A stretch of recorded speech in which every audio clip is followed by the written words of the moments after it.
이제 사회보장제도에 대해서 알아볼 건데요.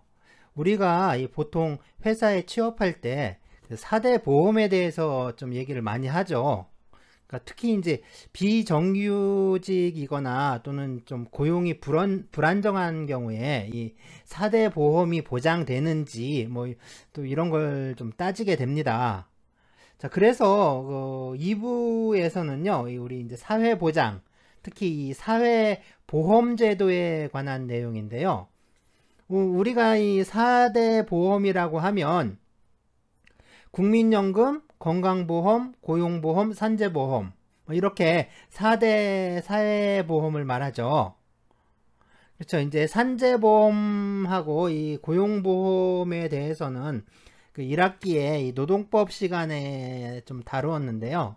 이번 수업에서는 주로 이제 국민연금과 이 고용보험인데요. 이게 이제 세계 여러 나라의 그 연금하고 이 실업보장제도에 대해서 좀 살펴보기로 하겠습니다. 첫 시간은 이 사회보험보다 좀 더 넓은 개념이죠. 이 사회보장제도의 어떤 그 역사적 발전 과정으로 이 이제 사회보장제도의 좀 뭐랄까 기원인데요. 그러니까 이제 기원인데 이게 이제 영국의 구빈법 또는 이제 빈민법이라고도 했는데요. 자, 이 구빈법을 그러니까 사회보장의 기원으로 좀 이해하고 있습니다. 자, 그러면 먼저 이 사회보장의 좀 개념부터 살펴보기로 하죠. 사회보장의 개념에 대해서는 국제노동기구 ILO죠. 이 ILO의 1942년 사회보장의 접근, 그죠? Approaches to Social Security라고 되어 있는데 여기에서 그 한 이 개념 규정이 가장 좀 보편적인 것으로 이해가 되고 있습니다. 자, 이제 이 사회보장 개념 보면 이렇게 정의하고 있죠. 사회보장은 사회가 적절한 조직을 통하여 그 구성원이 봉착하는 일정한 사고에 대하여 제공하는 보장이며 이 사고는 소자산의 개인으로서는 스스로의 능력이나 예지 혹은 동료와의 개인적 결합에 의해서도 유효하게 대비할 수 없는 본질적 사고이다 라고 하는데요. 네, 뭔 말인지 좀 그렇죠. 네, 사회보장 개념은 뭐 이따 좀 다시 알아보기로 하고요. 자, 이 사회보장이라는 용어 자체는요, 1935년에 미국의 사회보장법, 소셜 시큐리티 액트 에서 유래했고요. 또 이 1938년에 뉴질랜드에서 사회보장법이 제정되면서 이 소셜 시큐리티라는 용어의 사용이 좀 확대되기 시작했는데, 네, 지금은 뭐 이제 거의 일반적인 용어가 됐죠. 네, 이제 소셜 시큐리티. 우리는 이걸 사회보장이라고 이제 번역을 한 겁니다. 그런데 이 사회보장이라는 용어를 사용한 건 아닌데요.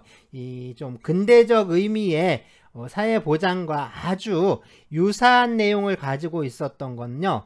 1601년에 영국의 빈민법 또는 이제 구빈법이죠. 더 푸얼로 보통 이제 엘리자베스 구빈법이라고 해요. 이 1601년 빈민법을 엘리자베스 구빈법이라고 하는데, 자, 이 구빈법하고 또 이제 1884년에 독일 노동자 보험에서 이 사회보장에 관한 내용을 좀 찾아볼 수가 있습니다.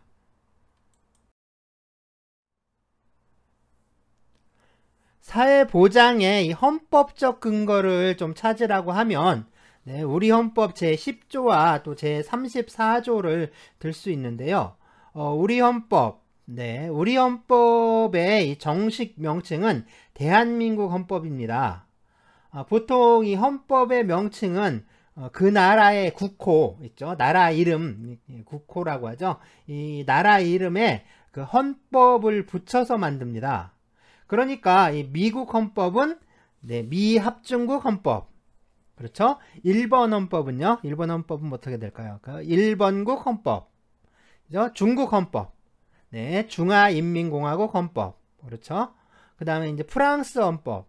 네, 프랑스 공화국 헌법. 자, 그러면 이제 독일 헌법은 어떨까요? 독일은 연방공화국이에요. 그래서 독일 연방공화국 헌법이라고 하면 좋겠는데 헌법이라고 안 하고 네, 독일 연방공화국 기본법이라고 합니다. 자, 그리고 이제 그럼 우리 이제 영국 얘기하니까 영국 헌법은 네, 영국 헌법 뭐라고 할까요? 영국 헌법 대영제국 헌법. 네, 영국에는 헌법이 없습니다. 영국에는 이제 우리처럼 이렇게 그 성문법으로 제정된 헌법이 존재하질 않아요. 자, 우리 대한민국 헌법 제10조인데 제10조에 모든 국민은 인간으로서의 존엄과 가치를 가지며 행복을 추구할 권리를 가진다 라고 해서요. 인간으로서의 존엄과 가치 그리고 행복 추구권을 정하고 있습니다.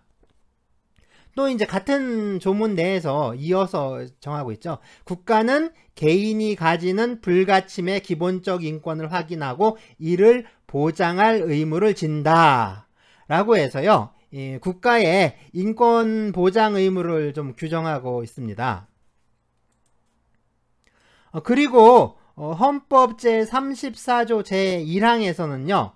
모든 국민은 인간다운 생활을 할 권리를 가진다 라고 해서 인간다운 생활을 할 권리에 대해서 규정하고 있습니다. 자, 이게 이 34조가요. 사회보장법하고 네, 사회보장제도의 어떤 근거가 되는 그러니까 헌법 규정이라고 할 수가 있어요. 그러니까 헌법적 근거가 되는 거죠. 자, 그리고 이제 34조 제2항에서는요. 국가의 의무에 대해서 정하는데 자, 국가는 사회보장, 사회복지의 증진에 노력할 의무를 진다 라고 규정하고 있습니다. 자, 제3항에서는요. 국가는 여자의 복지와 권익의 향상을 위하여 노력하여야 한다라고 하고요. 제4항 네, 국가는 노인과 청소년의 복지 향상을 위한 정책을 실시할 의무를 진다. 그죠? 이게 이제 뭐랄까 그 34조 제1항이 뭐 좀 총론, 권리에 대한 총론, 그 다음에 이제 2항에서 국가의 의무, 그래서 1항과 2항이 좀 총론에 해당한다면 이 3항부터는 좀 강론에 해당하는 것 같죠. 그래서 이제 그 제5항 보면 신체 장애자 및 질병, 노령, 기타의 사유로 생활 능력이 없는 국민은 법률이 정하는 바에 의하여 국가의 보호를 받는다. 자, 그리고 이제 제6항 국가는 재해를 예방하고 그 위험으로부터 국민을 보호하기 위하여 노력하여야 한다. 라고 이렇게 규정하고 있습니다.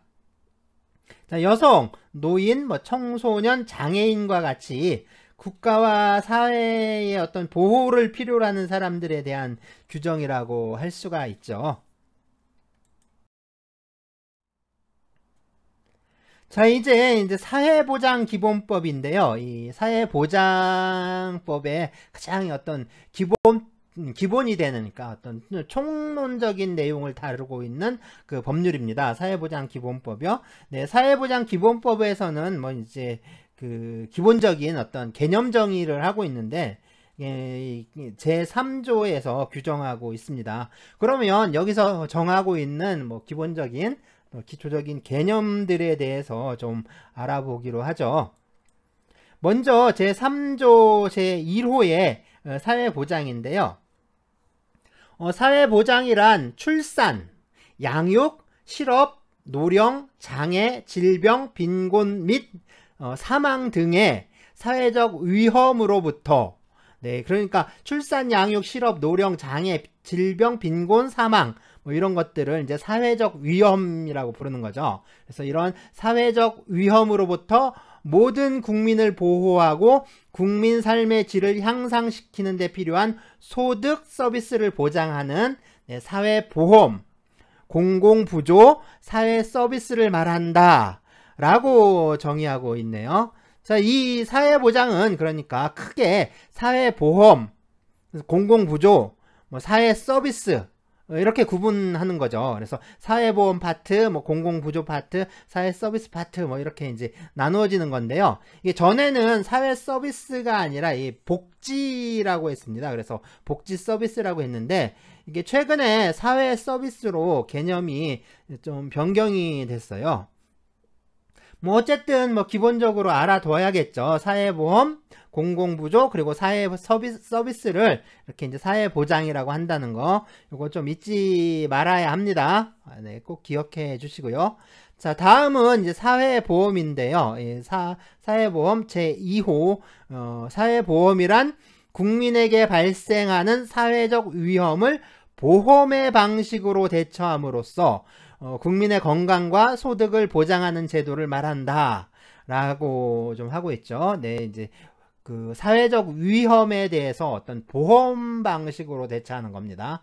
보험 뭔지 아시죠? 저보다 여러분들이 이제 더 잘할 것 같은데, 보험에 대해서는요. 네, 이거 이게 보험이 이 사보험, 그러니까 민간보험이 있고 또 이제 사회보험, 공적보험인 거죠. 그래서 이제 사회보험을 통해서 각종 그 사회적 위험들, 뭐 출산, 양육, 실업, 노령, 장애, 질병, 빈곤, 사망, 뭐 이런 사회적 위험에 대처하는 것을 말합니다. 제3호, 예, 공공부조인데요. 공공부조란 국가와 지방자치단체의 책임 하에 생활 유지 능력이 없거나 생활이 어려운 국민의 최저 생활을 보장하고 자립을 지원하는 제도를 말한다 라고 규정하고 있고요.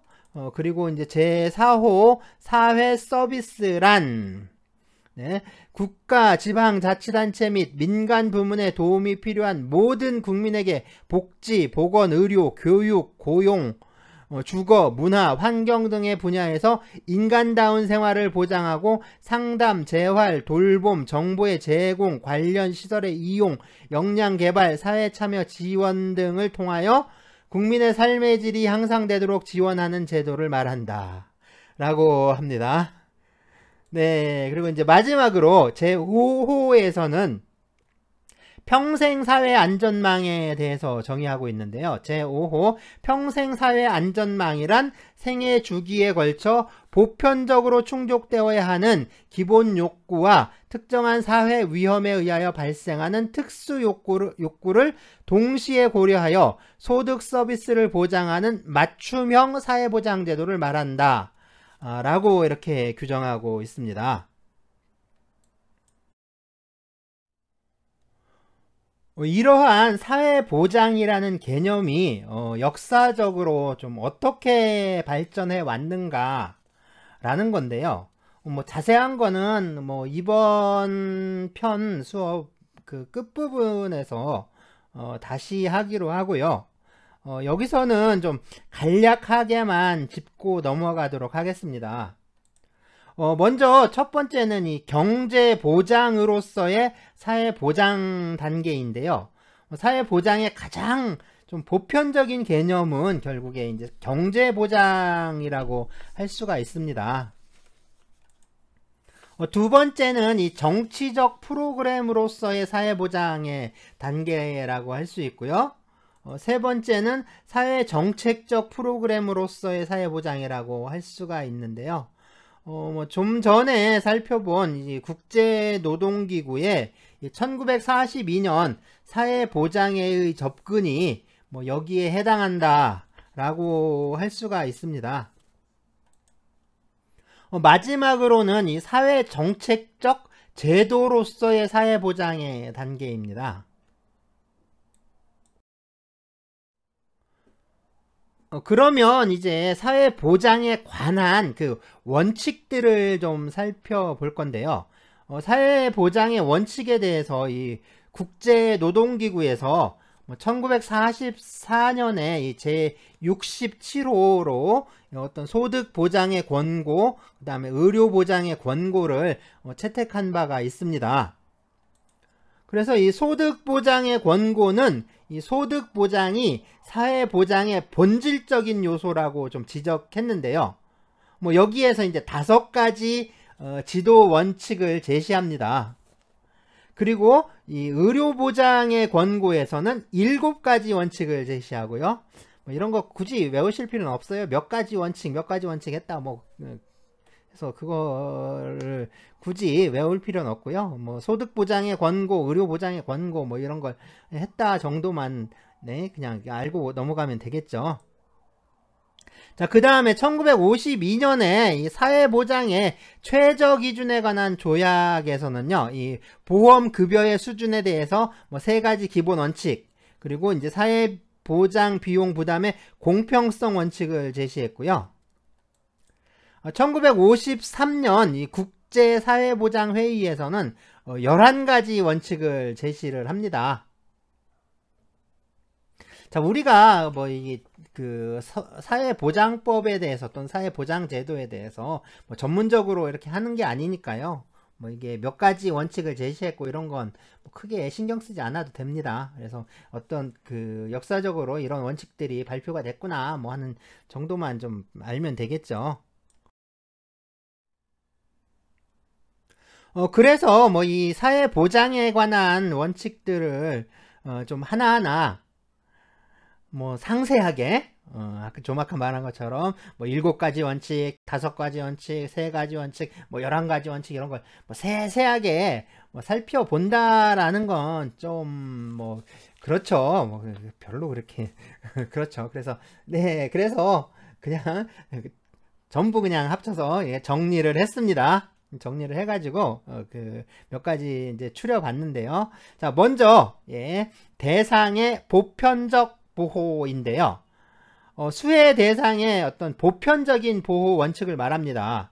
그러니까 사회보장은 뭐 임금 노동자와 같이 어떤 특정한 계층이라든가 그 어떤 특정한 집단이 아니라 모든 국민을 대상으로 해야 한다. 라는 원칙이라고 할 수가 있어요. 그래야지 좀 보편적인 게 되는 거죠. 자, 이제 두 번째는 이 비용 부담의 공평성인데요. 이게 이제 비용 부담의 공통성 원칙이라고도 할 수가 있습니다. 사회보장의 비용 부담은 뭐 국가나 사용자 뭐 또는 그 양자 공동 부담으로 하고요. 노동자 부담은 또 일정한 수준을 넘어서는 안 된다라는 원칙인데요. 그래서 이 피보험자의 좀 형평성을 고려한 것이라고 할 수가 있습니다. 세 번째는 보험의 그 급여 수준에 관한 원칙인데요. 급여 비례의 원칙, 급여 균일의 원칙, 가족 부양 수준의 원칙을 들 수가 있습니다.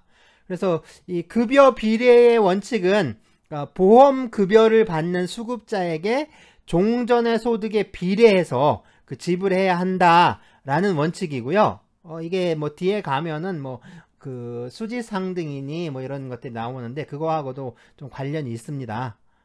이건 좀 뒷부분에 나오는 거죠.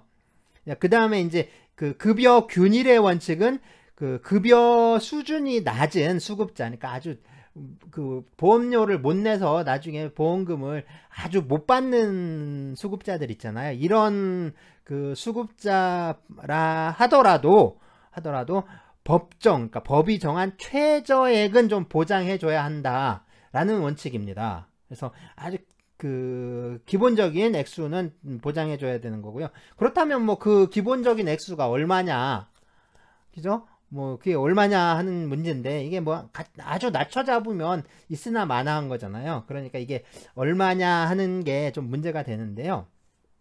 그래서 뭐냐면 이 급여는 가족을 부양할 수 있는 수준이어야 한다라는 원칙이 바로 이 가족 부양 수준의 원칙입니다.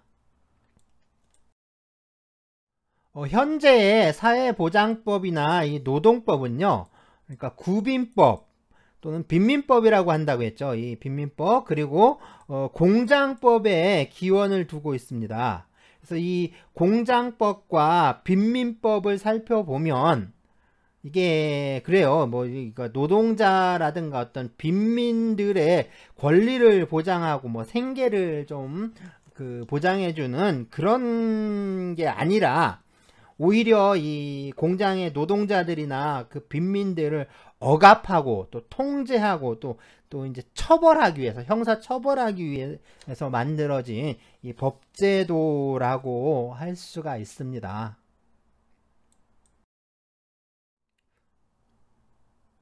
그래서 이 사회보장법의 좀 기원이라고 할 수 있는 이 구빈법에 대해서 알아볼 건데요. 구빈법, 또는 뭐 이제 구빈법 체제, 이거는 좀 현대적인 어떤 사회보장제도가 출현하기 이전에, 그 이전에 이 빈곤 문제에 대해서 개입하던 방식이다. 이렇게 이제 할 수가 있는데요. 뭐 시기적으로 본다면 그 1870년대 그 이전에, 그러니까 어떤 절대 왕정 시대라든가 아니면 그 이후에 어떤 자유방임적 뭐 야경국가 시기에 뭐 구빈 정책의 좀 중심이 되었다라고 할 수가 있는데요.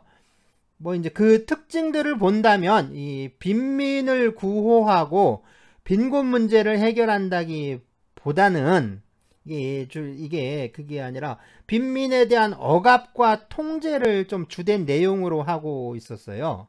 그러니까 다시 말해서 이 구빈법 체제라는 건 기본적으로 빈민에 대한 억압과 통제를 본질로 하고 있다라고 할 수가 있는 거죠. 14세기 중엽에 그 유럽은요, 이 14세기 중엽 유럽은 이 흑사병이 이제 퍼지는 거죠. 이제 흑사병의 전파로 인해서 인구수가 이제 많이 감소를 하죠. 인구가 감소하고 또 유랑민이 발생하게 됩니다. 그래서 그 자기 고향을 떠나서 이게 떠도는 사람들이 이제 많이 발생을 하게 되는데요. 거기에 또 이어서 뭐냐면 엔클로저 운동이 있었죠. 이거 이제 노동 문제의 기원에서 좀 다뤘잖아요. 양을 키우기 위해서 그 양을 키우려면 이제 목초지가 필요하니까 목초지를 확보하기 위해서 그 농노들을 내쫓고 그 농경지를 목초지로 바꿔서 거기다가 이제 울타리를 치는 거, 이 울타리 치는 거를 엔클로저라고 한다고 했었죠. 자, 이런 엔클로저 운동이나 또는 뭐 백년 전쟁, 뭐 장미 전쟁, 이런 전쟁들이 이제 많이 발생했는데요. 이런 것 때문에 그러니까 유랑민들, 그러니까 유민들이 많이 증가를 하고요. 또 이제 그런 이유 때문에 이 봉건 사회의 붕괴가 이제 막 이제 시작되는 거죠. 아주 이제 붕괴를 재촉을 했던 거죠. 자, 그런데 이제 당시에 그 영국은요, 이 튜더 왕조 시대입니다. 이게 튜더 왕조 시대인데, 이 튜더 왕조의 구빈 정책이라는 게 뭐 빈민들을 좀 구원을 하고 뭐 문제를 해결한다, 뭐 그런 거보다는요, 뭐 이렇게 이제 봉건 사회의 붕괴가 초래하는 어떤 그 사회 붕괴에서 나타나는 그 사회적 무질서에 대한 그 공포를 느끼는 거죠. 그런 이제 공포에서 비롯됐다라고 할 수가 있습니다. 이러한 튜더 왕조의 어떤 그 구빈 정책을 좀 집대성한 게 바로 1601년에 그 엘리자베스 구빈법인데요. 이 엘리자베스 구빈법은 그 14세기부터 좀 나타났던 그 여러 이제 빈민에 대한 법령들을 좀 체계화한 것이다 라고 할 수가 있습니다. 먼저 1349년 이 노동자 조례인데요. 이 법령은 그러니까 흑사병과 좀 흉작, 그러니까 흉년으로 인해서 인구가 감소하고 또 유랑민들이 증가하니까 이에 따라서 이제 봉건 사회가 좀 붕괴하는 것을 방지하기 위한 목적에서 그 제정된 거라고 할 수가 있어요. 그래서 먼저 이 유민들이나 거린, 이제 거지죠. 뭐 이런 그 빈민들의 어떤 지리적 이동을 금지를 시키는 거고요. 그래서 이제 옮겨 다니지 못하게 하는 겁니다. 그래서 자신의 교구를 벗어난 사람들에게는 좀 가혹한 체벌을 가했어요. 그러니까 엄청나게 이제 그 두드려 맞는 거죠. 자, 이제 이 교구라고 했는데, 교구가 뭐냐면, 기독교 교회 조직을 뜻하는 말인데, 뭐 이제 주로 이제 그 카톨릭이죠. 그러니까 당시 유럽 보면 이제 카톨릭 교회가 좀 지배를 했잖아요. 그런 사회였죠. 그런 사회였으니까. 그렇다 보니까 이 종교적인 교회 조직이 이 정치나 행정에서도 좀 큰 역할을 했습니다. 그러니까 특히 이 영국의 교구 있죠. 영국의 교구는 이 지방 행정의 단위로도 이제 활용이 되는데요.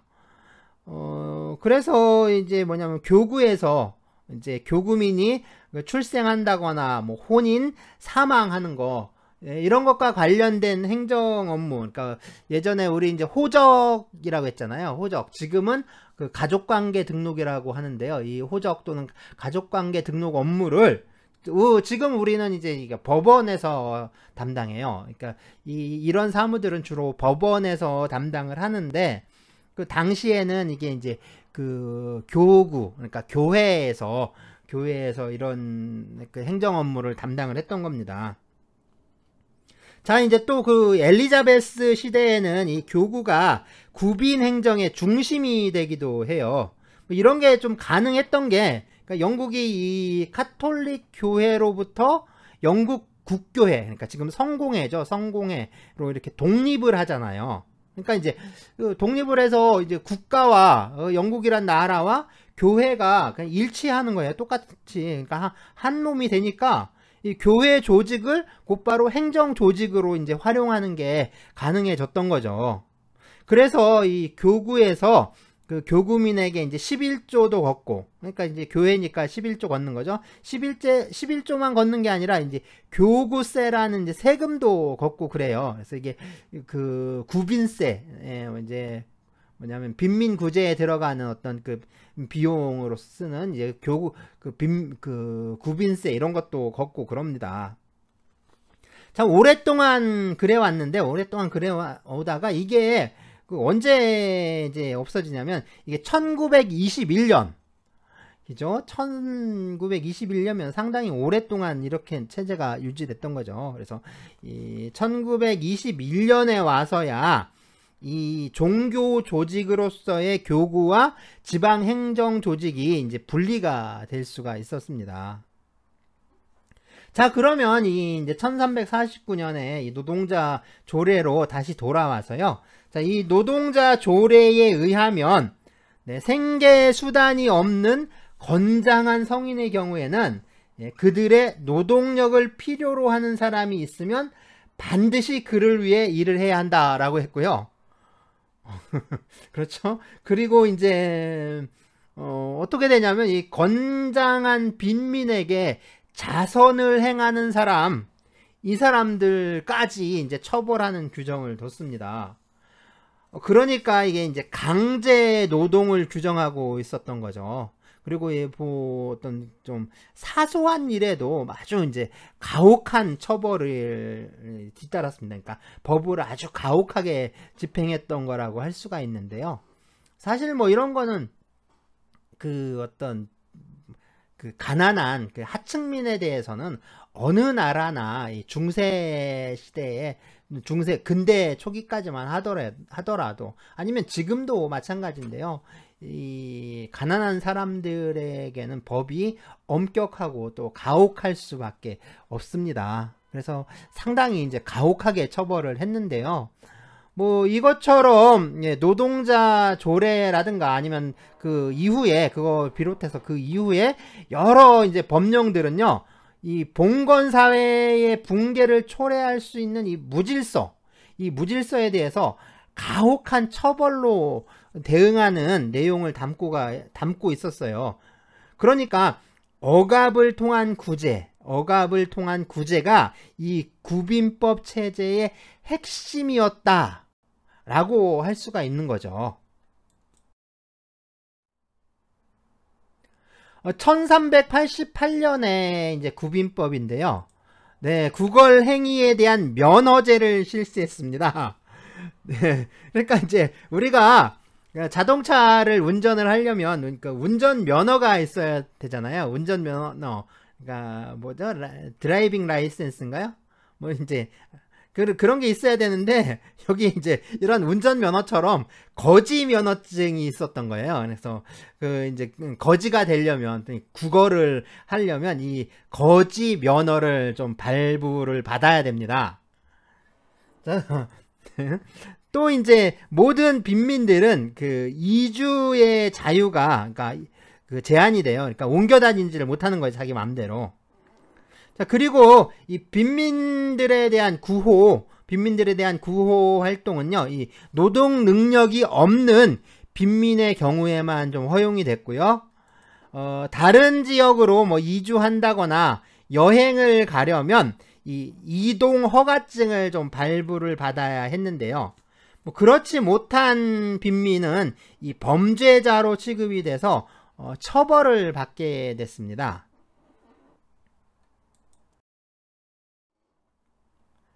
자, 같은 해죠. 1388년 이때 이제 직인조례인데요. 길드와 같은 이제 노동 조직에서 뭐 노동 강제, 뭐 또 7년간의 도제 봉사, 그리고 이제 관리에 의한 뭐 연례적인 임금 사정, 이런 걸 내용으로 좀 정하고 있었어요. 임금 사정은 임금을 이제 조사해서 사실관계를 조사해서 뭐 이제 그 정하는 거, 그 결정하는 거를 사정이라고 하는데, 그러니까 임금을 그렇게 이제 결정을 했다는 거죠. 관리들이 좀 임금을 결정했다 그런 겁니다. 그러니까 뭐 이제 노동 강제니 뭐 도제 봉사니 이런 규정 자체가 그러니까 자기의 의사, 그러니까 일하는 사람의 마음하고 상관없이 그냥 어떤 법령에 의해서 강제 노동이 이루어지는 거죠. 그러니까 강제 노동이 좀 합법적으로 강요되는 거죠. 더군다나 그 관리들이 그 임금의 액수까지 정해주는 겁니다. 그러니까 너 얼마 받아, 이런 식으로. 자, 또 이제 그 이런 법제들은요, 대체로 이 지방주의 원칙을 채택하고 있었는데요.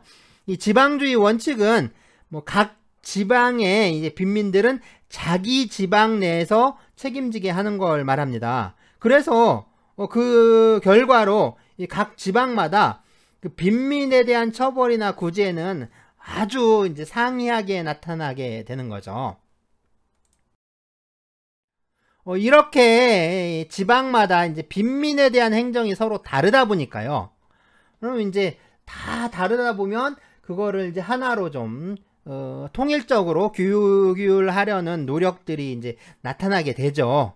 그래서 이제 구빈 행정을 일원화하려는 시도들이 있게 됩니다. 자, 그 사이에 이제 15세기에서 16세기에 걸쳐서 몇 차례 좀 입법이 있었고요.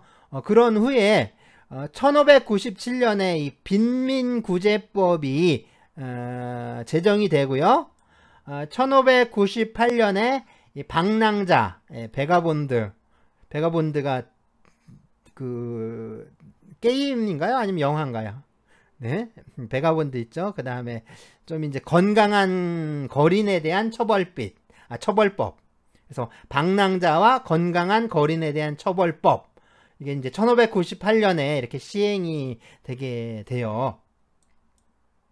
자, 이게 이제 전국적 차원에서 좀 구빈 행정을 일원화하려는 시도라고 평가되고 있고요.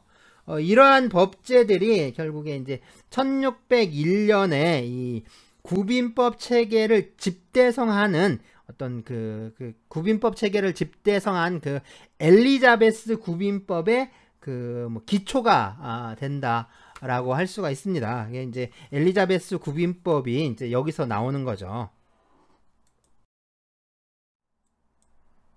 이분이 엘리자베스 1세 여왕입니다. 1533년에 태어나서요. 1558년에 영국의 왕이 되고요. 25살에 왕이 된 거죠.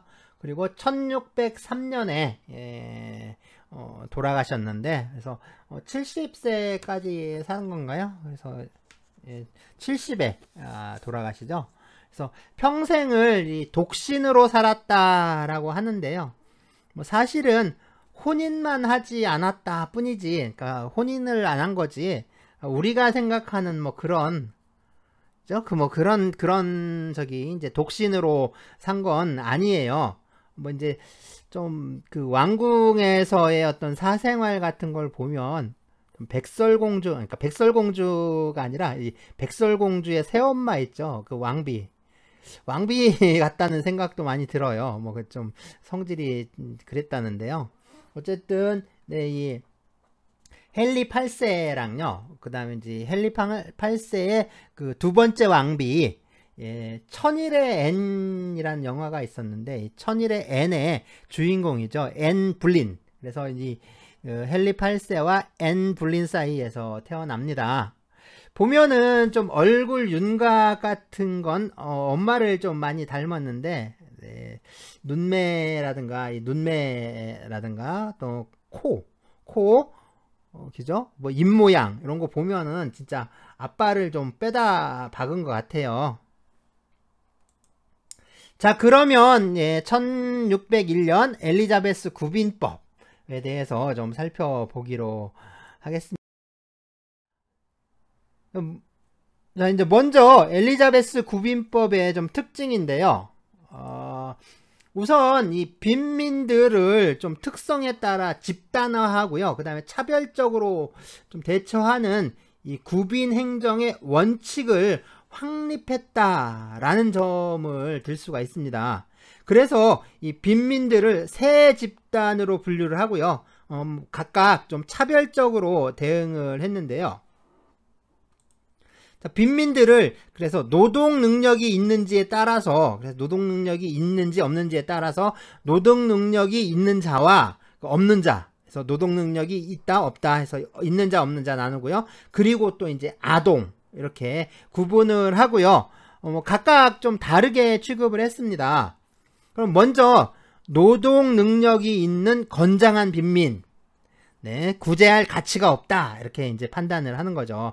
그래서 이제 작업장으로 보내요. 그리고 이제 아주 최소한의 그 구호만 허용을 했습니다. 그래서 이제 작업장에 보내는데 난 작업장 가기 싫어 이러잖아요. 그래서 만약에 이 노동 능력이 있는 이 건장한 빈민이 이 작업장에 입소하는 것을 이제 거부를 한다. 그러면 뭐 갈 데 없죠. 뭐 이제 감옥에 가야죠. 그래서 교정원이라는데, 사실은 감옥입니다. 그래서 교정원에 보내서 이 범죄자와 같은 그 처벌을 받게 돼요. 그러니까 사실은 감옥에 끌려가서 이제 강제 노동을 하는 거죠. 그래서 네가 자발적으로 걸어서 그 강제 노역장에 갈 거냐, 아니면 끌려갈 거냐, 그러니까 둘 중에 하나인 거죠. 자, 이렇게 이제 강제 노동을 시키고 또 이제 강제 노동을 거부를 하면 또 교도소에 보내서 이제 강제 노동을 시키고 그렇게 하는 겁니다. 다음으로 이제 노동 능력이 없는 이 무능력한 빈민들인데요. 구제할 가치가 있다, 그죠? 구제할 가치가 있는 빈민이다, 라고 해서요, 이제 구빈원이라는 데 수용을 해서 좀 그 보호를 받게 됩니다. 이런 사람들은 이제 구빈원이라는 데를 가요. 자, 그리고 이제 빈민 아동들의 경우에는 이제 도제 수습의 기회를 좀 제공을 해주거나, 그러니까 어디 이제 그 뭐랄까 시동이라든가 아니면 일하는 저기로 취업을 시키는 거죠. 그래서 취업을 시키거나 아니면 이제 고아원에 좀 보내게 됩니다. 이제 고아원에서 고아원으로 가는 거죠. 자, 이것처럼 그 빈민들을 좀 구분하고 좀 차별적으로 대우하는 게 이건 이제 그러니까 옛날에, 그러니까 14세기부터 좀 나타났던 특징들이긴 한데요. 그런데 이제 그 당시에는 이게 여러 법령으로 좀 산재되어 있었고, 또 이제 대처하는 방식도 지방마다 이제 많은 차이가 있었습니다. 그리고 이제 무엇보다도 보면은 그 빈민들이 이제 분류가 안 되고 그냥 다 묶여가지고 다 이제 구빈원에 그냥 다 함께 수용되어 있었던 거죠. 그래서 엘리자베스 구빈법은 그러니까 새로운 걸 만든 게 아니라 뭐 이제 기존에 있었던 그 원칙들을 좀 통일적으로 체계화한 것이다라고 할 수가 있습니다. 자, 그리고 이제 엘리자베스 구빈법은요, 이 구빈 행정 체계에 있어서 좀 전국적인 통일성을 기했다라는 점이 좀 특징적인데요. 뭐 이전까지 이제 구빈 행정이란 게 뭐 추밀원, 그다음에 이제 치안 판사, 그리고 이제 빈민 감독관 이렇게 이제 있었는데 이 사람들의 역할이 막 서로 이제 혼재가 돼가지고 막 서로 뒤섞여 있었어요. 막 뒤섞여 있다 보니까 막 뒤죽박죽 되는 거죠. 그래서 이제 그 엘리자베스 구빈법은 뭐냐면요, 이거 이제 추밀원을 최우위로 하는 거예요. 그러니까 추밀원을 정점으로 해서 이제 교구를 이제 그 구빈 행정의 어떤 말단 행정 단위로 삼은 거죠. 그래서 추밀원에서 교구까지 그냥 일직선으로 쭉 세워 놓는 겁니다. 그리고 이제 그 지방에 치안 판사들 있죠. 이 치안 판사들이 이 빈민 감독관, 그러니까 이제 이 빈민 감독관은요, 이제 교구민 중에서 2명이나, 그러니까 아니면 그 4명, 2명에서 한 4명 정도를 좀 선발을 하는데요. 이 빈민 감독관들한테 이 구빈 행정의 책임을 좀 맡겼습니다. 그래서 이 빈민 감독관들은 이 구빈 행정의 집행뿐만 아니라 좀 적절한 시기에 이 구빈세를 그 교구민들에게 좀 부과할 수 있는 권한까지 부여받게 됩니다.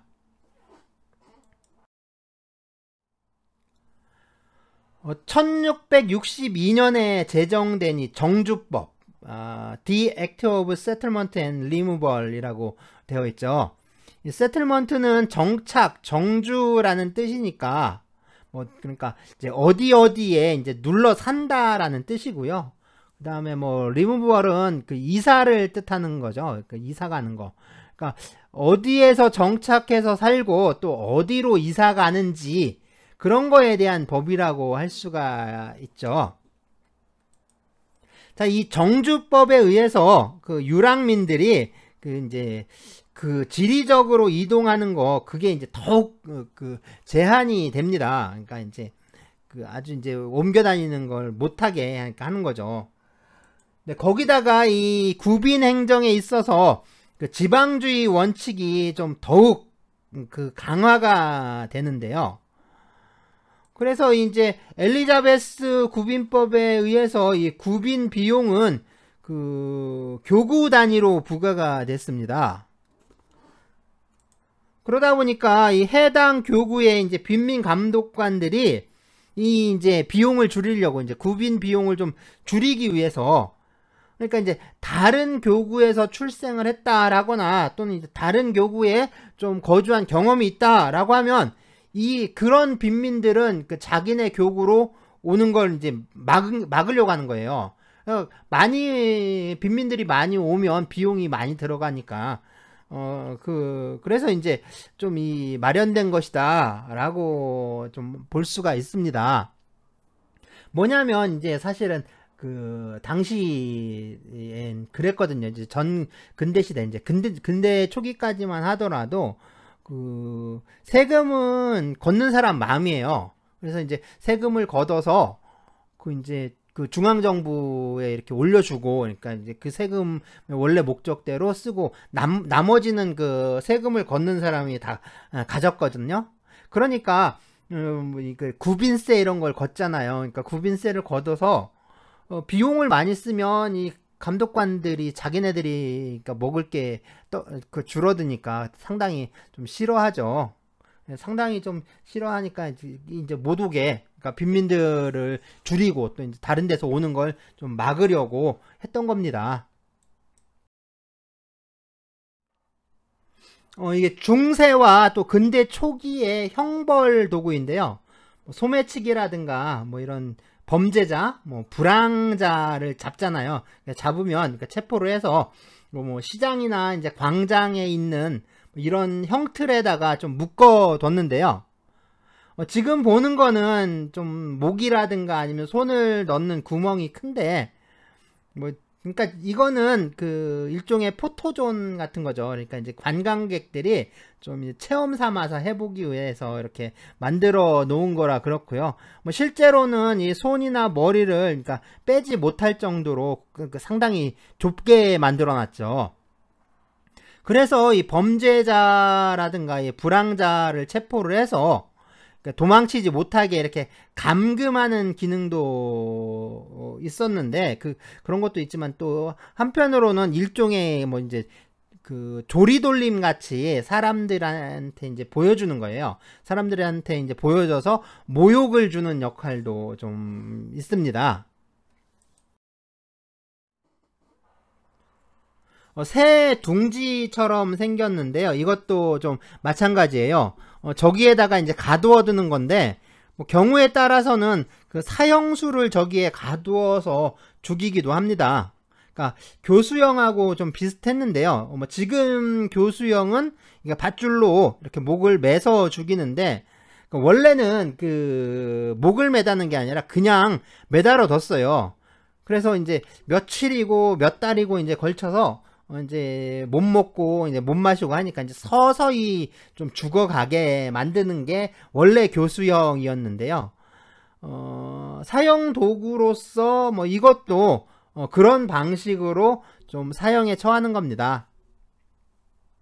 근데 사형 도구가 아니라 그냥 죄수를 그 사람들한테 좀 보이기 위한 형벌 도구로도 좀 쓰였는데요. 뭐 이때는 역시 이 모욕을 주기 위한 목적이 크다라고 할 수가 있겠죠. 네, 가면이죠. 가면인데 이게 무슨 형벌 도구냐 뭐 할 수 있겠지만, 저 이제 이렇게 이제 가면을 씌워서 저런 이제 가면을 씌운 다음에 뭐 동물이라든가 뭐 이제 악마라든가 아니면 우스꽝스러운 가면을 씌운 다음에 이 시장이나 광장 같은 데 있죠. 사람들이 많이 다니는 데다가 이렇게 그냥 세워두는 거예요. 세워두는 겁니다. 그러니까 우리식으로 하면 아까 얘기한 것처럼 이 조리돌림 하는 거죠. 그러니까 무슨 죄를 졌다 해가지고 딱 써붙여 놓고 그 이제 한 바퀴 이제 삥 돌리는 것처럼, 그러니까 그렇게 세워 놓는 겁니다. 네, 마녀 재판을 하는 광경인데요. 이게 물의 심판법이라고 해요. 이렇게 이제 물 속에 빠뜨려서 죽잖아요. 그러니까 물에 한번 빠쳐봐가지고 죽으면 마녀가 아닌 거고, 살아나면 마녀라는 증거가 됩니다. 그래서 이제 물 속에 빠졌다가 진짜 용케 살아나도 마녀라는 얘기가 되잖아요. 살아났으니까. 그래서 마녀이기 때문에 화형에 처해지는 거죠. 그래서 물속에 빠져서 죽으나 불에 타서 죽으나 뭐 이제 어쨌든 다 죽게 되는 거예요. 그래서 마녀라고 한번 지목을 받으면 뭐 이래 죽으나 저래 죽으나 뭐 어떻게든 죽게 되어 있습니다. 역시 이게 이제 마녀 사냥을 하는 이 감독관들, 마녀 사냥꾼들이 그 돈을 벌기 위해서 마구잡이로 이제 특히 이제 그 가난한 빈민이나 어떤 서민 여성, 특히 이제 여성들을 그렇게 이제 많이 죽였어요. 그 마녀라고 몰아서. 그 이제 어떤 경제적인 동기가 좀 많이 있었죠.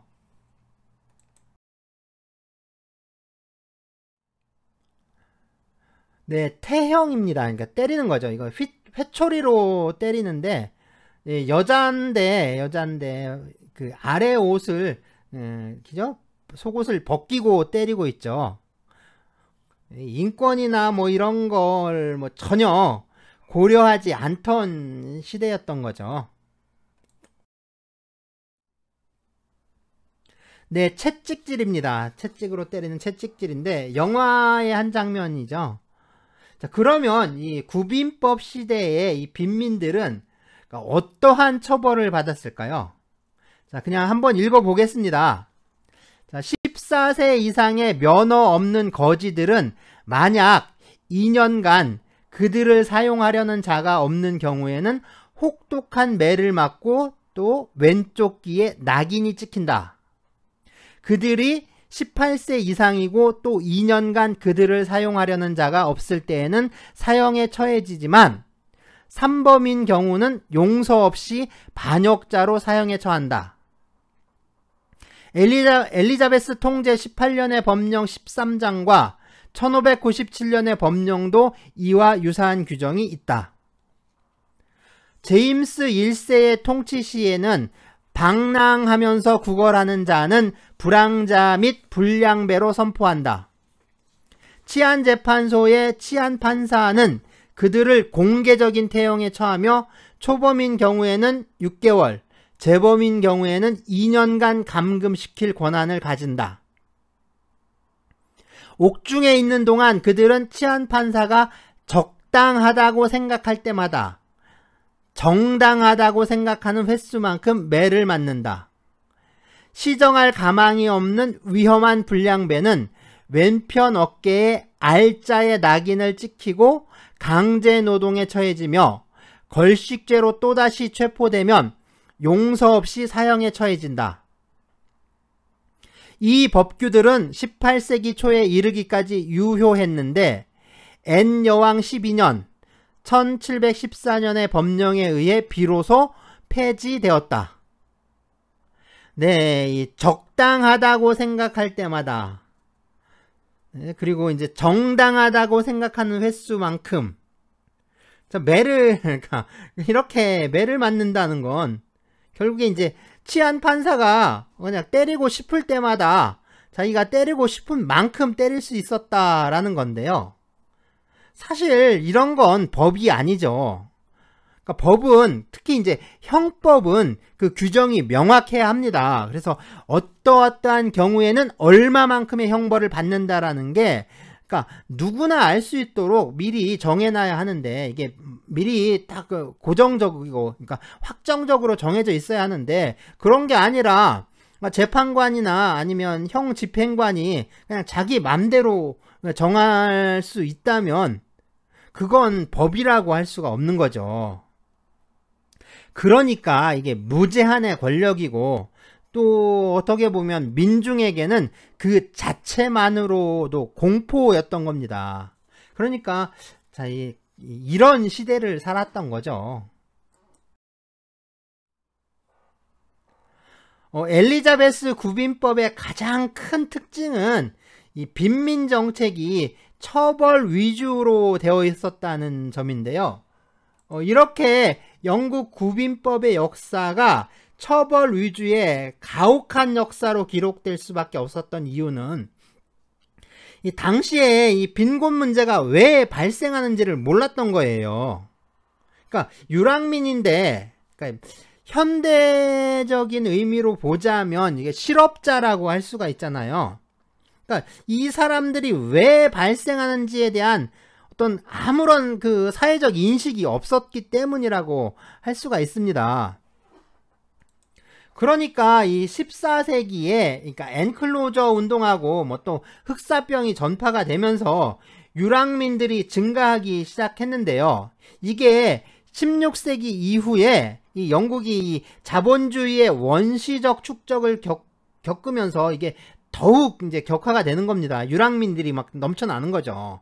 근데 당시에 이 영국은 그 해외 무역과 이 도시 산업 부분이 빠른 속도로 좀 증가를 했어요. 이러한 이제 산업 발달과 함께, 그러니까 산업이 발달하면서 그러니까 유랑민들도 역시 그냥 급속도로 증가하게 된 거죠. 하지만 이제 그 당시 사람들은 이 두 가지 현상 사이에 어떤 관계가 있는지 그걸 명확하게 뭐 좀 알 수 있을 정도로 뭐 이제 어떤 사회적 인식이 성숙되어 있진 않았던 거죠. 그러니까 전혀 몰랐던 겁니다. 이게 왜 두 개의 관계가 어떻게 되는지 전혀 알지를 못하니까 뭐 이런 그 처벌 위주의 그 구빈 행정을 펴게 됐던 거죠. 자, 자본주의가 발달하면 발달할수록 이 실업자가 늘어나게 됩니다. 즉, 이 자본주의적 산업 발전이 좀 상대적 과잉 인구 또는 산업 예비군의 누적적 증가를 동반하는 현상이 나타나는데요. 그래서 경기가 팽창하는 시기에는 고용 부분에 이렇게 흡수되어 있는 것 같은 노동력들 있죠. 그러니까 경기가 이렇게 상승할 때는 그러니까 취업이 됐다가 경기가 하강하는 시기가 되면 이제 급속하게 또 이 사람들이 이제 실업자로 빠지는 겁니다. 실업 상태로 이제 전락을 하는 거죠. 근데 이게 당시에 그 시각에서 보자면 이 사람들이 이제 유랑민인 거죠. 유랑민이 되는 겁니다. 거기다가 이게 산업의 규모가 클수록 이 고용층하고 이 상대적 과잉인구 사이를 이렇게 왔다 갔다 하는 사람들, 그러니까 넘나드는 사람들이, 이런 사람들이 아주 비례적으로 좀 증가하게 되어 있어요. 그런데 이게 전혀 이제 연관성이 없어 보이는 이 무역이나 산업 발달이라는 거, 그러니까 무역이 좀 많아지고 산업이 발달하는 거하고 또 유랑민이 증가하는 거, 그러니까 이 두 현상 사이의 관계를 당시의 사람들은 전혀 이해할 수가 없었던 겁니다. 그러니까 그 당시로 보자면 이 두 가지 현상의 관계를 명확하게 이해한다라는 거는 그건 불가능한 일인 거죠. 그죠? 낙타가 뭐 바늘구멍으로 들어가는 것보다 더 어려운 일이라고 할 수 있죠. 자, 대신에 그때 사람들은 이 빈곤이 증가하는 원인은 결국에 뭐냐면, 이게 가난한 사람들은 게으르다는 거예요. 그러니까 이 나태에 기인하는 것이다 라고 이렇게 파악을 하게 됩니다. 그 당시의 사람들은 이 빈민들이 좀 미숙하고 또 무지하면서 또 격렬하게 행동을 하고, 또 이제 무엇보다도 이제 게으르다 이렇게 판단을 했어요. 그래서 이걸 이제 모든 악의 근원으로 이제 봤던 거죠. 그래서 이 나태는 어떠한 방법을 쓰더라도 반드시 추방해야 한다. 아주 이제 강렬한 의지를 보이는 겁니다. 그러니까 가난은 이제 게으르기 때문이다라고 생각을 했는데, 이제 그렇기 때문에 이제 아주 가혹하게 처벌을 해서라도 이 게으른 걸 몰아내야 한다. 게으른 놈들은 이 버릇을 고쳐놔야 한다. 라고 생각을 하는 거죠. 왜 그렇게 했냐면, 이게 나태가 게으른 게 이제 그 노동자와 국가 모두에게 손해를 미치게 된다 라고 좀 생각을 했습니다. 자, 어떤 학자들은요, 이 나태가 가져오는 이중의 손실을 뭐 이런 걸 또 지적을 했는데, 그러니까 뭐냐면, 먼저 직접적으로는 생산을 방해를 하고, 그 다음에 간접적으로는 부담을 증가시킨다라는 거죠. 거기다가 이제 국어를 하면, 거지가 돼서 국어를 하게 되면 그 어떤 그 도덕적 해이가 생기는 거죠. 그래서 비도덕적 결과이기 때문에 거기에서 생기는 손해까지 있다라는 겁니다. 바로 이러한 생각이 이 구빈법 시대를 지배했던 중상주의자들의 인식이었던 건데요. 그렇기 때문에 이 구빈법의 실천적 목표는 결코 이제 자선이 될 수가 없었던 거죠. 결코 자선이라고 할 수가 없었던 겁니다. 그러니까 실천적 목적은 결국에 처벌이었던 거죠. 처벌.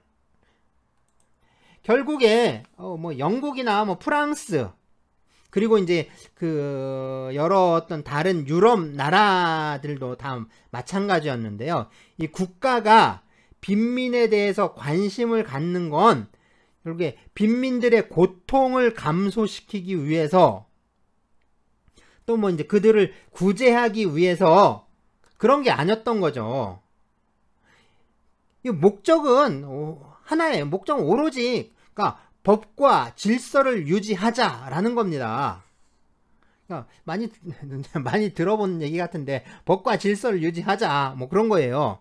그러니까 다른 측면에서 보면 결국에는 이게 자기들 그러니까 지배층의 지배 집단의 어떤 자기들의 지배 집단이 갖고 있는 어떤 자신들의 기득권 또 이제 이제 기득권을 보장해주는 그 사회 체제 이런 것들을 지키기 위한 목적이라고 할 수가 있었던 거죠. 특히 이 구빈법은요 무엇보다도 이 사회적 무질서에 대한 공포에서 기인했다라고 할 수 있습니다.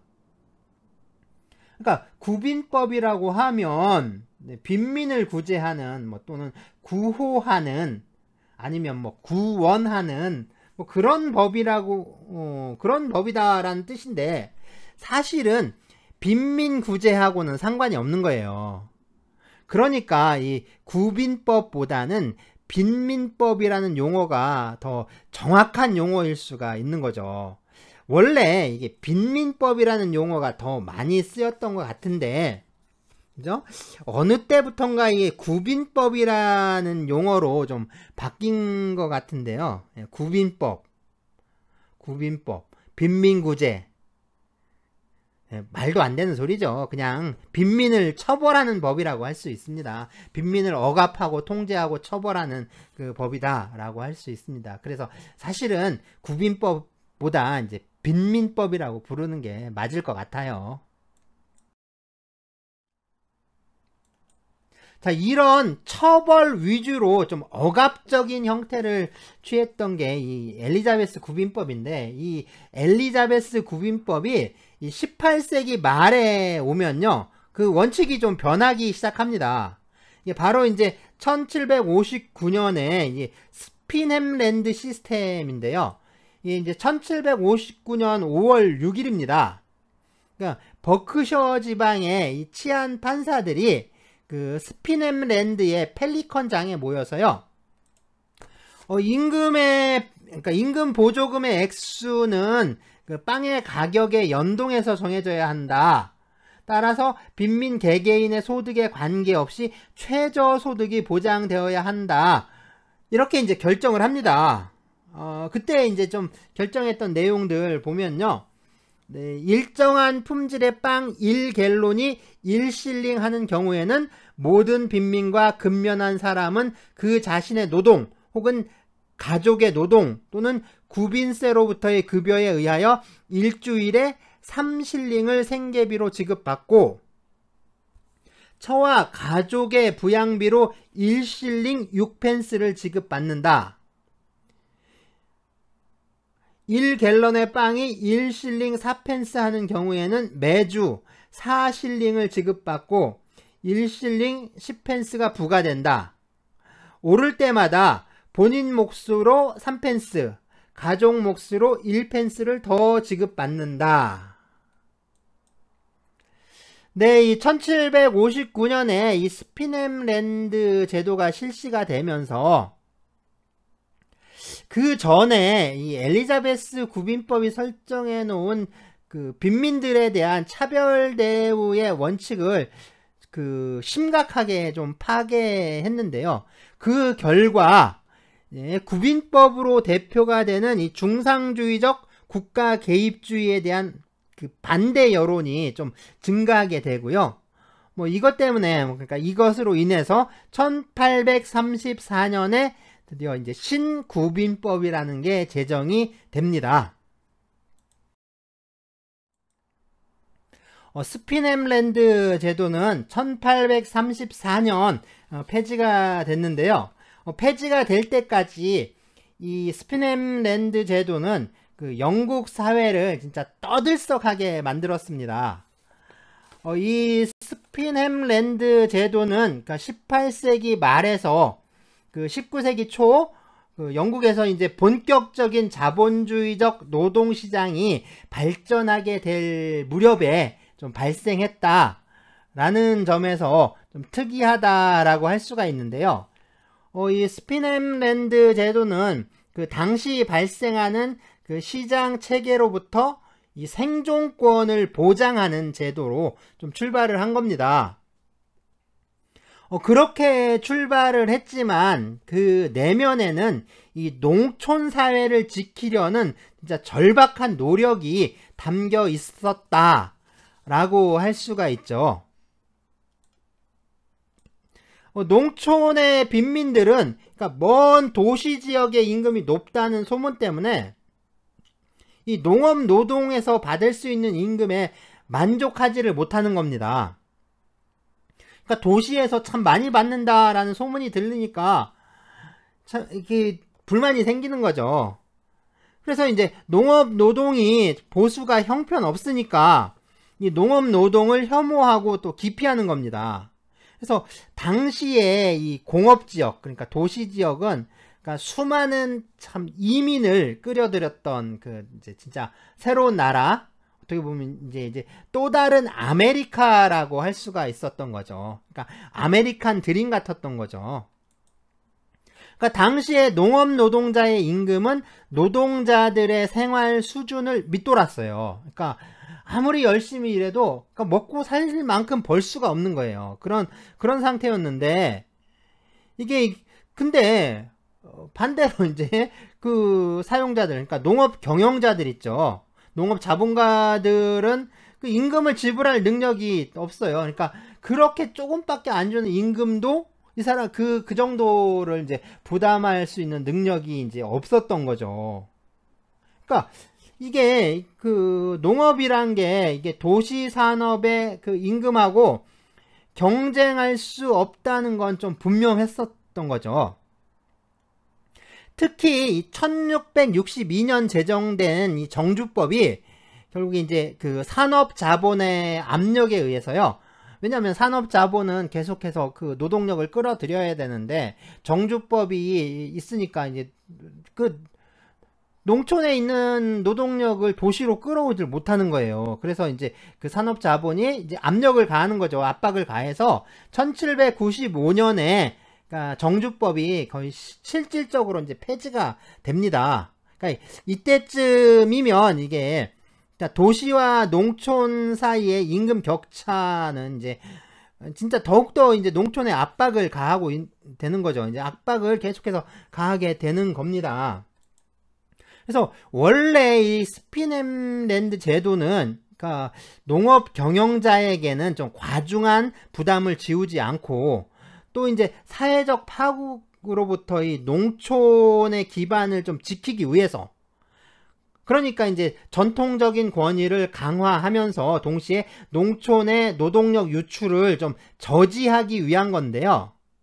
그러면서 이제 농촌 임금을 상승시키지 않는 그런 방법을 고안하려고 했던 건데 결과적으로 보자면 이게 이제 자본주의적 시장 경제의 확립에 대해서 거기에 대해서 이 봉건 사회의 진짜 최후의 이제 대응이다. 뭐 최후의 발악이다. 뭐 발악이라고 하긴 좀 그런가요? 어쨌든 최후의 그 대응이다. 뭐 이렇게 이제 평가가 될 수가 있습니다. 스피넴랜드 제도는요, 이게 본래의 목적하고 좀 정반대로 작용하게 되는데요. 그러니까 뭐랄까 이게 부작용이랄까 아니면 뭐 역기능 뭐 이제 그런 게 나타나는 겁니다. 그래서 이게 이제 그 1834년에 이 신구빈법의 도입을 좀 촉진하는 계기가 돼요. 이건 뭐냐면 이 스피넴랜드 제도가 가졌던 어떤 그 두 가지 문제 때문이었는데요. 먼저 이 스피넴랜드 제도는 이 엘리자베스 구빈법이 의존했던 노동 능력의 유무에 따라 이 빈민들을 구분하고 또 차별적으로 대응하던 정책을 그러니까 실질적으로 폐지해 버립니다. 그러니까 구분과 차별 정책을 이제 완전히 폐지해 버린 거죠. 그러니까 사람들의 어떤 노동할 의욕이 아주 심각하게 감소되는 그 결과가 나타나는 거예요. 그러니까 가만히 있어도 돈을 주니까 사람들은 이제 일을 안 하는 거죠. 그리고 뭐 시간이 지날수록 그게 이제 퍼지는 거죠. 보면 나는 일하는데 쟤는 일 안 하고 돈 받으면 나도 이제 일하기 싫어지니까. 그렇죠? 시간이 지날수록 이 보조금에 의존해서 살아가는 빈민들이 마구 이제 늘어나는 겁니다. 자, 한편으로는 그 스피넴랜드 제도는 이게 뭐냐면 도시 실업의 사회적 비용을 농촌에 전가하는 효과를 보였다라고 합니다. 이게 뭐냐면요. 이게 자본주의 시스템이라는 게 경기 변동에 따라서 아주 주기적으로 실업자들이 발생하게 되잖아요. 그런데 이 실업자들이 농촌에서는 보조금을 주니까 농촌으로 다시 오는 거예요. 그래서 농촌 사회로 또 재유입이 되는 겁니다. 그렇게 되니까 그 농촌의 부담이 이제 더 이제 한층 이제 가중이 되는 거죠. 결국에 이 스피넴랜드 제도는요, 이 사회적 파국을 촉진시키는 제도로 기능하게 됩니다. 그래서 이 스피넴랜드 제도로 인해서 발생한 어떤 노동 의욕의 감소, 또 이제 재정적 파탄, 이런 거가 1834년에 이 구빈법위원회의 보고서에서 아주 신랄하게 비판을 받아요. 그래서 이제 신구빈법 제정으로 이어지는데요. 이제 구빈법위원회나 아니면 신구빈법은 좀 그 성격이 뭐랄까 좀 자유주의적이라고 할 수 있습니다. 1834년에 이 신구빈법은 당시에 발행하던 이 자유방임주의의 원칙에 입각해서 좀 제정이 됐습니다. 자유방임적 이 자본주의의 발전과 함께 이 자유주의, 그러니까 이 리버럴리스트죠.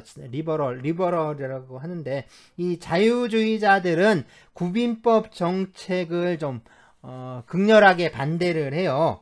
그래서 구빈법이 국가의 온정주의적 개입을 의미한다라고 좀 했던 거죠. 자, 이러한 비판은 그 아담 스미스의 그 국부론이 출간된 이후에 진짜 계속적으로 이제 나오는 거예요. 계속적으로 이제 그 비판이 나왔습니다. 특히 이 스피넴랜드 제도의 문제로 인해서 빈민의 수가 좀 많이 늘어나고요. 또 이제 구빈 정책에 들어가는 그 재정적 부담이 좀 막대하게 증가하니까 진짜 이런 비판이 이제 아주 큰 힘을 얻는 거죠. 아주 급속도로 이제 이런 비판에 대한 동조자들이 이게 늘어나는 겁니다. 자, 1832년에 그래서 이제 멜서스주의자라고 하는데요. 나소 시니어라는 사람, 나소 시니어를 위원장으로 해서 구빈법 운영실태조사위원회가 발족을 해요. 그리고 이제 2년 동안 이 연구 작업을 하게 됩니다. 연구 작업을 해서 이 구빈법위원회가 이제 보고서를 제출하는데, 이 보고서에서 5가지 항목을 제안을 해요. 네, 이 구빈법위원회에서 이제 제안한 항목들을 좀 보면요. 네, 첫째, 스피넴랜드 제도하에서 제공되던 보조금은 폐지한다. 그죠? 그래서 이제 보조금 폐지할 거. 둘째, 모든 노동 가능자들에 대한 구호는 작업장 구호로 대체한다.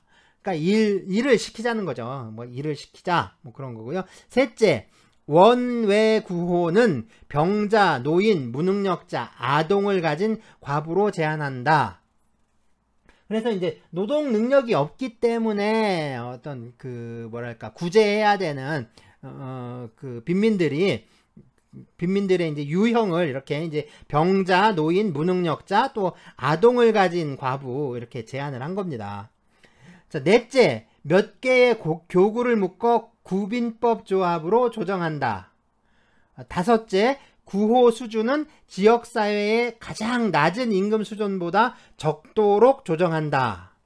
자, 그리고 이 신구빈법은요, 뭐 이러한 보고서 내용을 기초로 좀 제정이 됐는데요. 그 근간에는 그 열등처우의 원칙이라는 거랑 작업장 검사라는 게 좀 있었습니다.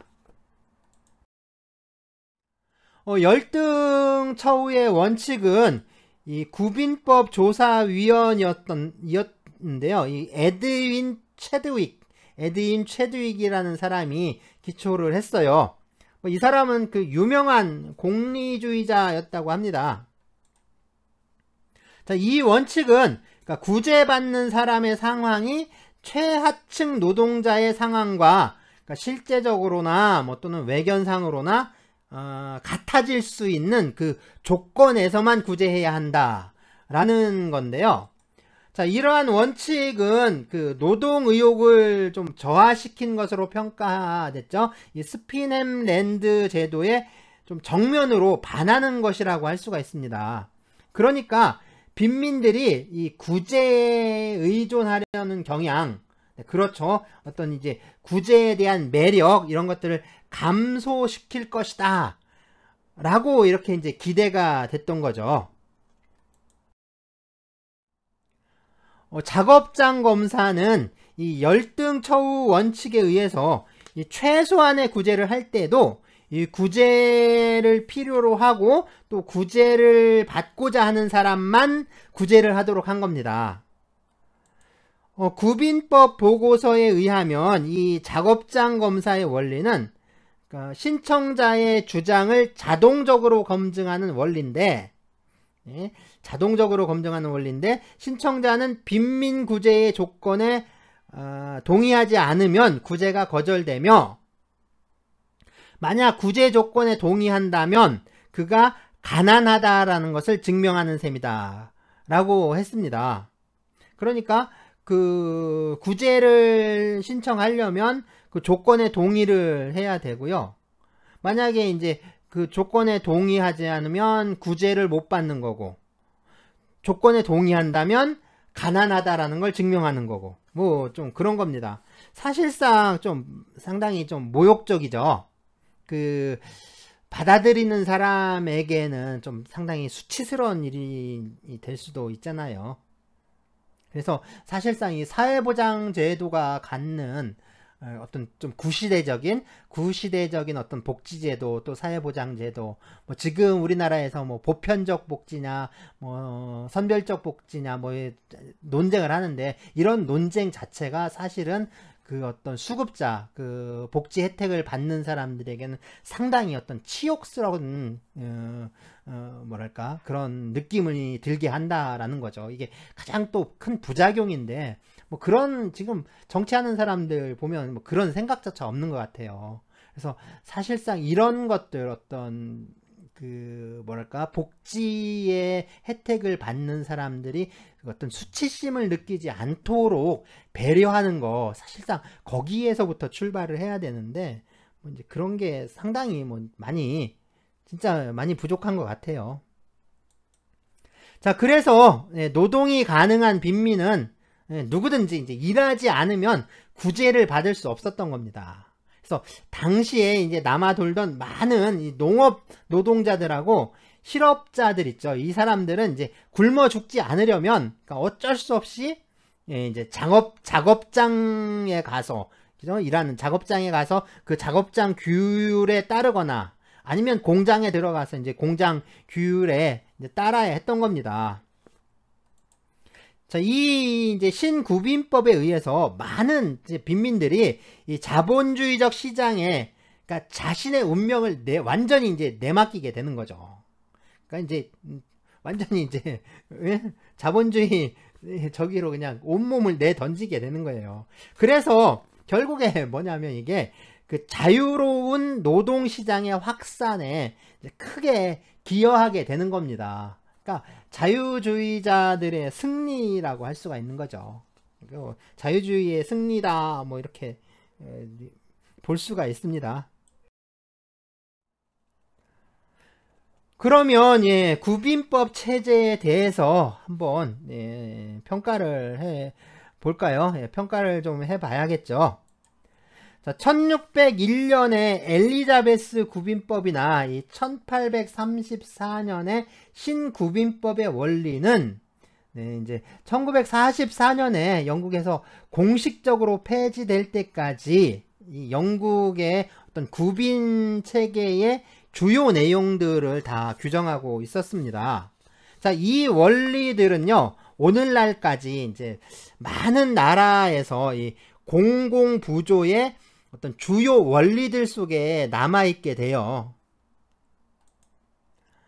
하지만 이 구빈법 체제가 빈민들에 대한 구호를 그 내용으로 했다. 물론 이제 그랬다라고 할 수는 있는데, 이제 빈민들을 구제하기 위한 것이다라고 할 수는 있겠지만, 그 특성을 좀 살펴보면 이게 이제 어떤 현대적 사회보장의 효시다라고 보기는 좀 어렵지 않느냐라는 거죠. 그건 이제 구빈법 체계가 이 수혜자들의 어떤 생존권이라든가 아니면 뭐 사회권 같은, 그러니까 어떤 권리의 관점에서 운영되었다라고 할 수는 없는 거잖아요. 그것보다는 이 억압이나 통제 또는 온정의 원리에 따랐던 거죠. 1834년에 신구빈법은 이 열등처우의 원칙과 또 작업장 검사를 근간으로 했잖아요. 하지만 이러한 내용으로는 좀 그 19세기에 아주 그 자본주의의 그 폐해가, 자본주의 폐단 이런 게 아주 절정에 이릅니다. 아주 최고조에 이르는데, 이런 자본주의의 어떤 심각한 폐해에 그 폐단에 대응하는 데는 어떤 진짜 많은 또 분명한 한계가 있었던 거죠. 자, 19세기에 이 노동계급을 중심으로 해서 그 기층 대중들의 권리가 좀 성장하기 시작했고요. 또 이 비참한 빈민들, 참 비참했죠. 아주 좀 비참했는데, 이러한 빈민들의 실태에 대해서 이제 또 인도주의적 관심들이 증대하기 시작합니다. 그러니까 그 전에는 이제 게으르기 때문에 그런 거니까 아주 가혹하게 다뤘는데, 나중에 이제 불쌍해지기 시작하는 거죠. 자, 이렇게 권리의식이 성장하고요. 또 인도주의적 시각이 또 증가하면서 구빈법 체계의 한계가 이제 더욱 이제 명확해지기 시작한 겁니다. 결국에 이 구빈법 체제는 그 당시에 그죠? 차츰 이제 붕괴되어가는 이 봉건 사회를 지켜내려고 했던 힘과, 그죠? 봉건 사회를 지키려고 했던 힘, 그리고 또 이제 새롭게 발흥하는 이 자본주의적 힘을 또 더욱 확대시키려고 하는 그런 힘.